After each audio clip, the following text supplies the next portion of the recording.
परीक्षित जी को श्रीमद् भागवत कथा का वर्णन करते हुए कहने लगे, राजन, मैं तुम्हें महाराज निमि के वंश का वर्णन सुनाता हूँ। निमिरिक्ष्वाकुतनयो वसिष्ठर मुद्व्रजवीचमा आरभ्य सत्रम सौप्या है सक्रेण प्रागो तस्मी भो। सुखदेव जी कहने लगे, परीक्षित, इक्ष्वाकु वंश में इक्ष्वाकु के पुत्र हुए महाराज निमि। उन्होंने यज्ञ आरंभ करके महर्षि वशिष्ठ को ऋत्विज के रूप में वर्ण किया। वशिष्ठ जी ने कहा कि राजन, इंद्र अपने यज्ञ के लिए मुझे पहले ही वर्ण कर चुके हैं, उनका यज्ञ पूरा करके मैं तुम्हारे पास आ जाऊंगा, तब तक तुम मेरी प्रतीक्षा करना। ये बात सुनकर के महाराज निमि तो चुप रहे और वशिष्ठ जी इंद्र का यज्ञ कराने चले गए। विचारवान निमि ने यह विचार किया कि जीवन तो क्षणभंगुर है, विलंब करना उचित नहीं समझा और यह यज्ञ प्रारंभ कर दिया। जब तक गुरु वशिष्ठ जी न लौटे तब तक के लिए उन्होंने दूसरे ऋतुवजों को वर्ण कर दिया। गुरु वशिष्ठ जी जब इंद्र का यज्ञ संपन्न करके लौटे तो उन्होंने देखा कि उनके शिष्य निमि ने तो उनकी बात न मान करके यज्ञ पहले ही प्रारंभ कर दिया। उस समय उन्होंने साथ दे दिया महाराज निमि को कि अपनी विचारशीलता और पांडित्य का तुम्हें बहुत बड़ा अभिमान है, इसलिए इसका शरीर पात हो जाए।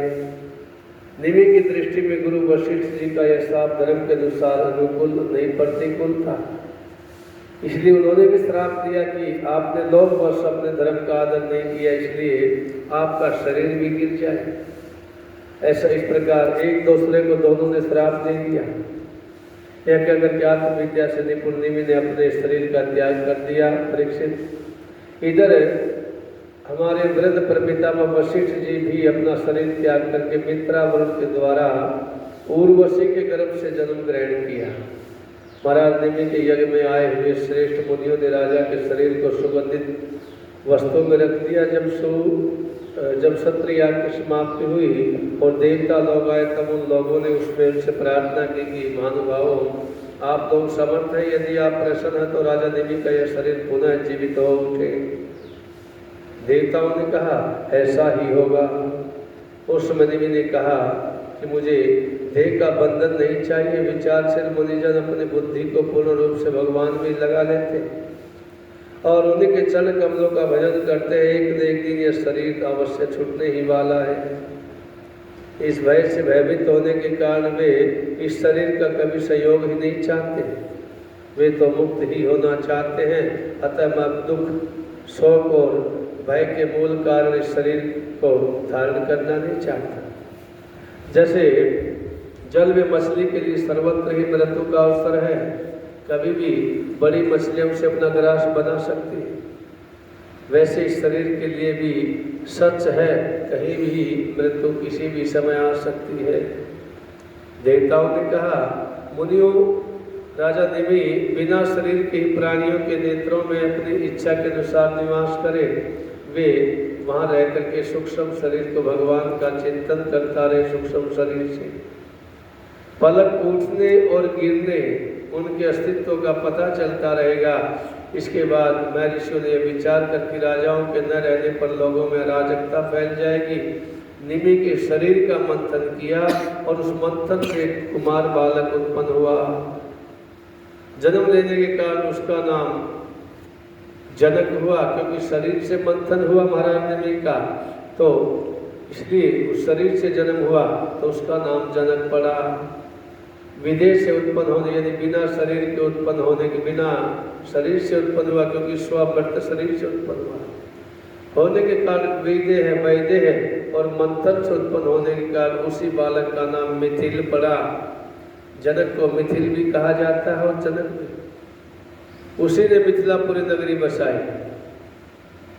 परीक्षित, जनक का उदावसु हुआ और उसका हुआ नंदीवर्धन, नंदीवर्धन का सुकेत और उसका देवरात, देवरात का वृहदस्थ। इस प्रकार जो है, और वृहदस्थ का महावीर्य, महावीर्य का शूद्रति, शूद्रति का धृष्टकेतु, धृष्टकेतु घार्यश्व और उसका मरु नामक पुत्र हुआ। मरु से प्रतिपक और प्रतिपक से कुटिरथ और कृतिरथ से देवमिट और देवमिट से विश्रुत और विश्रुत से हुआ महाद्युति। महाधृति का कर्तिरात और कर्तिरात का महारोमा, महारोमा का स्वर्णरोमा और स्वर्णरोमा का पुत्र हुआ हस्तवरोमा। इसी हस्तवरोमा के पुत्र हुए महाराज शीर्धवज।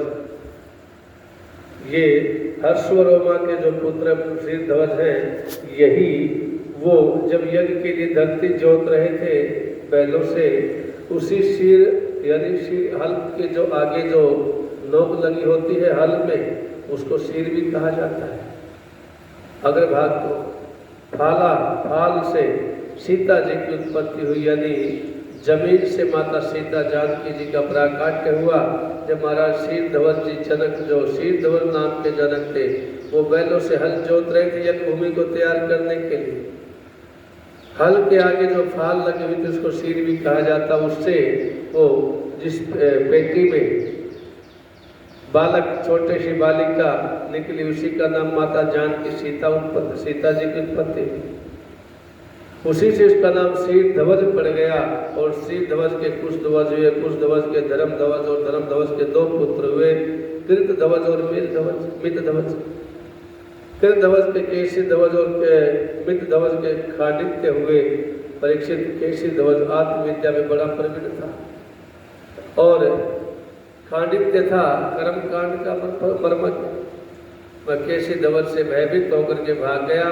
केसी ध्वज का पुत्र भानुमत और भानुमत का सत्यध्युम्न हुआ।